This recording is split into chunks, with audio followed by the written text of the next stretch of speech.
প্রিয় শিক্ষার্থী, গণসংখ্যা নিবেশন কি? নিম্নের উপত্য থেকে গণসংখ্যা সারণী প্রস্তুত করো।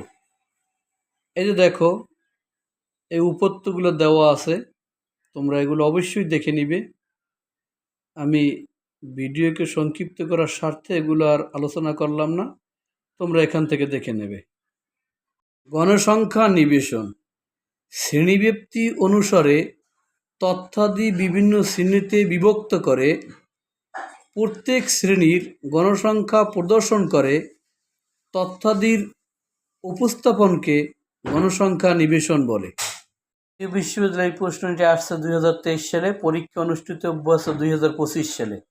এখানে সর্বোচ্চ সংখ্যা 63, সর্বনিম্ন সংখ্যা 32, পরিসর 63 বিয়োগ 32 অর্থাৎ সর্বোচ্চ সংখ্যা বিয়োগ সর্বনিম্ন সংখ্যা সমান 31, শ্রেণী ব্যক্তি 5 ধরে, অতএব শ্রেণী সংখ্যা 31/5 সমান 6.2, যেটা পূর্ণ সংখ্যা ধরতে হবে অর্থাৎ পূর্ণ সংখ্যা 7 অর্থাৎ শ্রেণী সংখ্যা 7।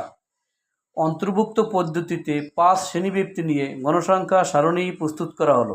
দেখো, এখানে শ্রেণীব্যক্তি দেওয়া আছে, আমরা 32 দেওয়া আছে, সর্বনিম্ন 30 থেকে আমরা 34 ধরছি। 30 থেকে 34 সংখ্যাগুলো আছে 3 বার, গণসংখ্যাও 3, এবং 35 থেকে 39 সংখ্যাগুলো আছে 7 বার, গণসংখ্যাও 7। 40 থেকে 44 টালি চিহ্ন আছে যে দেখো 9টা, গণসংখ্যাও 9। 45 থেকে 49 গণসংখ্যা আছেন ওই যে টালি চিহ্ন আছে 9টা, গণসংখ্যাও 9টা।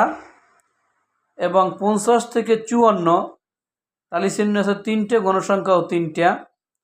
এবং 55 থেকে 59 সংখ্যাগুলো আছে 7টা, টালি চিহ্ন 7টা, গণসংখ্যাও 7টা। এবং 60 থেকে 64 মধ্যে সংখ্যাগুলো আছে 3 বার, টালি চিহ্ন 3, গণসংখ্যাও 3। এন টোটাল এই যে গণসংখ্যা টোটাল যোগ করলে হয় 41।